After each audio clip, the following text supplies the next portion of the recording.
तो हम data type exchanger आज उसकी कोड करने वाले हैं। तो इससे पहले मैं इसमें क्या-क्या यूज़ करूँगा वो आपको बता देता हूँ। तो यहाँ पर बेसिकली मैं कुछ ऑपरेटर्स यूज़ करने वाला हूँ एंड मैं यहाँ पे फंक्शन यूज़ करूँगा। इफ़ आप एक इंटरमीडिएट कोडर हो तो आप ईज़िली समझ जाओगे। एंड जो मैंने फंक्शन इंट्रोडक्शन की वीडियो में जब मैंने फंक्शन बनाना सिखाया था, मेरी प्लेलिस्ट में जाकर वो आप चेकआउट कर सकते हो और देख सकते हो ये इसकी कोड करने से पहले, या फिर अब पहले से आती है तो आप मेरे वीडियो को फॉलो करते रहो, आपको समझ में आ जाएगी कि डेटा टाइप एक्सचेंजर कैसे उसकी कोड करते हैं, राइट। और मैं इसके अंदर इफ एल्स स्टेटमेंट भी यूज करूंगा, एकदम सिंपल कोड रहेगी।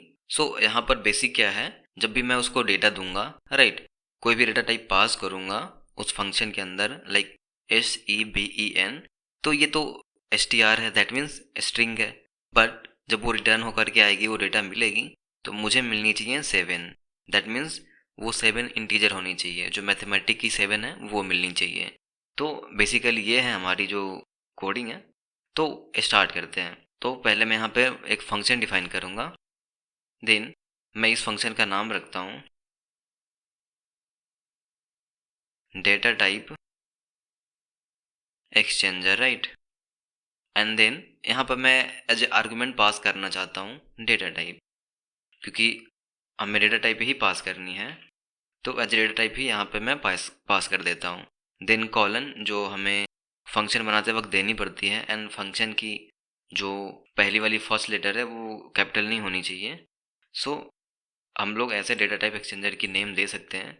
देन हमें सर्कुलर ब्रैकेट देनी है, जो कि क्या होती है, फंक्शन में बनाते वक्त हमें केयर रखना है। देन यहाँ पे अपनी कोडिंग स्टार्ट करनी है। लेट्स सी, मैंने एग्जांपल दिया था पहले 7 की, देन मैं पहले 7 की एग्जांपल लेता हूँ। एकदम सिंपल वे में इफ एल्स स्टेटमेंट यूज करना है। इफ जो हमारा डेटा टाइप है, right, data type equal to जो हमारा आ रहा है वो 7 हो, यहाँ पे कॉलन, जो हम इफ एल्स में कॉलन यूज करते थे वो, एंड ऐसा है तो क्या रिटर्न करेगा, 7, सिंपल। और इसको कॉपी पेस्ट करते जाएंगे, बट हमें इसे फुल प्रूफ करनी है, राइट। तो यहाँ पे मैं एक ऑपरेटर यूज करता हूँ, और दैट मीन्स या तो ये रहे या तो आगे वाली कंडीशन रहे, राइट। तो यहाँ पे मैं 3-4 कंडीशन, पूरी जो सिचुएशन होती है वो स्ट्रिंग में किसी भी तरह से दे सकते हैं। तो मैं अभी आगे लिखूंगा, आपको समझ में आ जाएगी मैं क्या यूज करने वाला हूँ। इस डेटा टाइप को यहाँ पे सिंपली कॉपी पेस्ट कर दूंगा, एंड ये जो 7 है, इस 7 का एस कैपिटल होगा, अदरवाइज सब स्मॉल में होंगे। यहाँ पे एक बार और ऑपरेटर लूंगा, देन अगेन, और ये 7 जो होगी ये क्या होगी, स्मॉलर होगी। देन मैं एक और यूज करूंगा, राइट। यहाँ पे मैं क्या यूज करूँ, डेटा टाइप्स क्या होनी चाहिए, स्ट्रिंग में जो मैथमेटिक्स के 7 है वो, बट ये भी तो हमारी स्ट्रिंग ही है, राइट। तो ये फुल प्रो प्लान हो गई। जब भी हम इस कोड को रन करेंगे या फिर उस फंक्शन को पास करेंगे ये 7, जो कि एक स्ट्रिंग होगी, तो हमें क्या रिटर्न करेगा, ये ओनली 7 रिटर्न करेगा, जो कि एक इंटीजर है। ये वाली 7 या फिर ये वाली 7, जो भी हम इसको पास करेंगे हमें ये वाली 7 रिटर्न करके देगा। तो हमेशा यही रिटर्न होगी, राइट। तो हमें क्या करना है, लेट्स सी। यहाँ पर सिंपल मैं एक डेटा लेता हूँ, एक वेरिएबल बना रहा हूँ, राइट, और वेरिएबल का नेम है डेटा। तो मैं उसको दे रहा हूँ स्ट्रिंग में SEVEN, राइट। एंड देन क्या होगा, जो मैं इसको प्रिंट करवा रहा हूँ, और जब मैं इसको प्रिंट करवाऊँगा तो क्या पास करूँगा, हमारी जो ये फंक्शन है, जब तक मैं इसको कॉल नहीं करूँगा वो रन नहीं करेगा। तो ये पाइथन में खूबसूरती है। मैं इस फंक्शन को कॉल कर रहा हूँ डेटा टाइप एक्सचेंजर, और यहाँ पर मैं एज ए आर्गुमेंट पास कर रहा हूँ इस डेटा को, जो हमने वेरिएबल बनाई है ये, उसको क्या कर रहा हूँ, पास कर दे रहा हूँ यहाँ पे। दैट मीन्स मैं इस वेरिएबल को पास करूँगा और ये 7 क्या हो जाएगा, इस वाले फंक्शन को पास हो जाएगी, राइट। लेट्स रन, और हमें क्या मिल रहा है, ये इंटीजर में 7 मिल रहा है। अब मैं इफ इसका टाइप चेक करना चाहता हूँ, राइट। मैं आपको टाइप चेक करके भी शो कर देता हूँ, राइट। लेट्स सी, यहाँ पे मैं एक वेरिएबल v लेता हूँ and then copy paste, right. और जब ये फंक्शन रन करेगी और ये डेटा उसको मिलेगा, राइट, यहाँ से ये 7 रिटर्न होकर के आएगी, तो इस वेरिएबल में स्टोर हो जाएगा। देन जब मैं इसको रन करूँगा तो ये क्या मिलेगा हमें, let's print print that v, that means ये वेरिएबल को हमें क्या मिल रहा है, 7 मिल रहा है। सेम चीज़ें। अब मैं इसका टाइप चेक करता हूँ, जो हमारा टाइप फंक्शन है उसको यूज कर लूँगा एंड लेट्स चेक इट।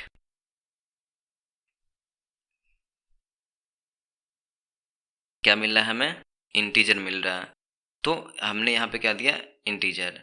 अब मैं इस डेटा का टाइप चेक कर रहा हूँ, जो ये वेरिएबल है डेटा, वो चेक करके आपको शो कर रहा हूँ कि यहाँ पास क्या कर रहे हैं, स्ट्रिंग। दैट मीन्स ये 7 स्ट्रिंग में दे रहे हैं और हमें क्या मिल रहा है, ये 7 इंटीजर मिल रहा है। तो ये हमारी बेसिक कोड है। अब मैं यहाँ पे 7 डालता हूँ, मैथमेटिक्स 7, बट डबल कोटेशन के अंदर। बट वो भी एक क्या है, स्ट्रिंग है और हमें क्या मिल रहा है, इंटीजर मिल रहा है। इंटीजर डेटा टाइप्स रिटर्न कर रहा है। वैसे ही मैं क्या करूँगा, लेट्स सी, यहाँ पे मैं चेक कर रहा हूँ ये वाली 7 को, जिसका एस कैपिटल हो, तो भी हमें क्या मिल रहा है, ये 7 रिटर्न कर रहा है जो कि इंटीजर हो। मैं इस वाले एस को स्मॉल कर दे रहा हूँ, तो भी हमें क्या मिल रहा है, रन करने पर 7 ही मिल रहा है। तो अब मैं क्या करूँगा, ये चीज़ें बस कॉपी पेस्ट करता जाऊँगा एंड इसमें 0 भी ऐड कर दूँगा, राइट। लेट्स सी, यहाँ पर क्या रिटर्न होगी, 0। इफ़ 0 स्ट्रिंग में रहे तो, या फिर z capital e r o 0 and जो हमारी ये this is also and this is also string जो कि 0 है।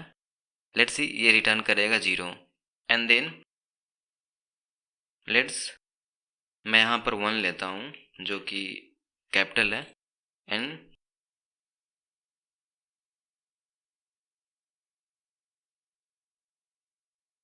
सो यहाँ पर मैं रिटर्न कर रहा हूँ 1 को and let's do it for 2, let's 2 also in capital and जो हमारा टी होगा वो कैपिटल होगा, देन हमारा जो टी होगा वो स्मॉल 2 एंड यहाँ पे डेटा पास करूँगा, वो क्या होगी, 2 होगी, वो भी स्ट्रिंग में। जब ये रिटर्न करेगा तो क्या होगा, 2।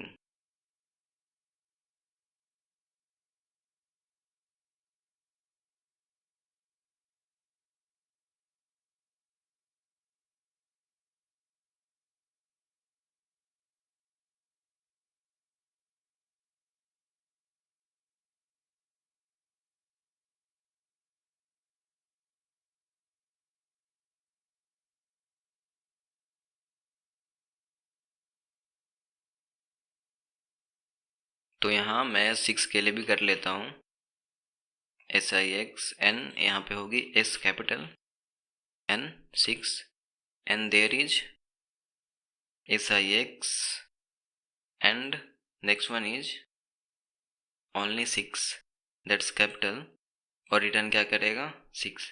तो हमने 7 तक कर लिए, देन 8 एंड 9 की भी कर लेते हैं, देन इसको टेस्ट करेंगे।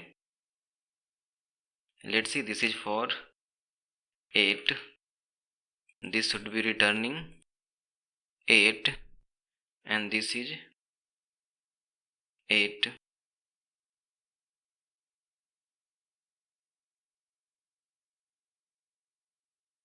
nine and n capital 9 and all smaller 9 and again small string in 9 and return क्या करेगा, 9।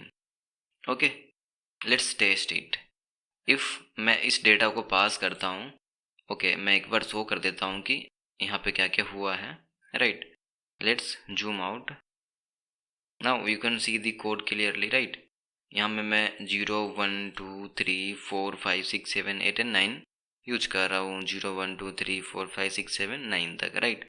तो 0 से लेकर 9 तक ही नंबर होते हैं, अदरवाइज 2 नंबर को ऐड करके थर्ड सेकेंड ऐसे नंबर बनाया जाता है हायर नंबर में, राइट। इसलिए मैं 0 से 9 तक ही यूज करूँगा। So you can clearly see now, let's zoom. तो यहाँ पे मैंने 7 लिया, अब मैं यहाँ पे क्या करूँ, 2 लेता हूँ, लेट्स प्रिंट। तो हमें क्या मिल रहा है, 2 मिल रही है। अब ऊपर वाली कोड को पॉज करके वहाँ पे आप अपनी कोड कॉपी कर सकते हो और लिख सकते हो, अदरवाइज डिस्क्रिप्शन में ये वाली कोड मिल जाएगी, सोर्स कोड, एंड लिंक मिलेगा गिटहब का, वहाँ पे क्लिक करके जितनी कोड है कॉपी पेस्ट कर सकते हो अपने सिस्टम में। अब मैं टेस्ट करने के लिए यहाँ पे क्या यूज़ करता हूँ, 2, हमें 2 मिल रहा है, राइट। एंड लेट्स सी, जब यहाँ पे मैं क्या पास कर रहा हूँ, 9, 9 all small all capital, let's run, तो हमें 9 मिल रहा है। लेट्स सी अबाउट 8, तो 8 से क्या मिलता है, यहाँ 8 स्मॉलर लूँगा तो हमें 8 मिल रहा है यहाँ पर। अदरवाइज मैं यहाँ पे 7 टेस्ट करा था पहले, तो मैं 6 भी टेस्ट कर लेता हूँ, तो क्या मिल रहा है, 6। लेट्स सी अबाउट 5, जो कि ऑल स्मॉलर लूँगा तो हमें क्या मिल रहा है, 5 मिल रहा है यहाँ पर। देन क्या लूँगा, 4, एंड देन प्रिंट, तो हमें क्या मिल रहा है, 4। तो जो हमने अभी रिसेंट इससे पहले वाली जो वीडियोज़ थी जिसके अंदर operators, function and if else statement देखी थी, तो उसके ऊपर ये एक हल्का फुल्का प्रोजेक्ट था जो आपको समझ में आई होगी कि डेटा टाइप एक्सचेंजर कैसे बनाना है। ये बहुत बेसिक है, एंड इफ़ आप इंटरमीडिएट कोडर हो तो आप ये समझ जाओगे, बहुत इजीली समझ जाओगे। अदरवाइज जो लोग अभी स्टार्ट किए बिगनर है, तो उनके लिए एक प्रोजेक्ट था, और आपने अभी तक मेरी प्लेलिस्ट विजिट नहीं करी है तो जा कर के देखो, वहाँ पे ट्रिक की वीडियो मिलेगी। या फिर आप एक नॉन टेक्निकल बैकग्राउंड से हो, वहाँ पे data structure non technical background के लिए भी आपको एक प्लेलिस्ट मिलेगी, और ट्रिक्स भी मिलेंगे, तो वहाँ से जाकर के किसी भी प्लेलिस्ट को एक्सेस कर सकते हो। अगर मेरी वीडियो आपको अच्छी लगी हो तो लाइक कर दो, और अगर हेल्पफुल हुई हो तो चैनल को सब्सक्राइब करो, कोड विथ रोनी को, एंड बेल का आइकन भी प्रेस कर लो।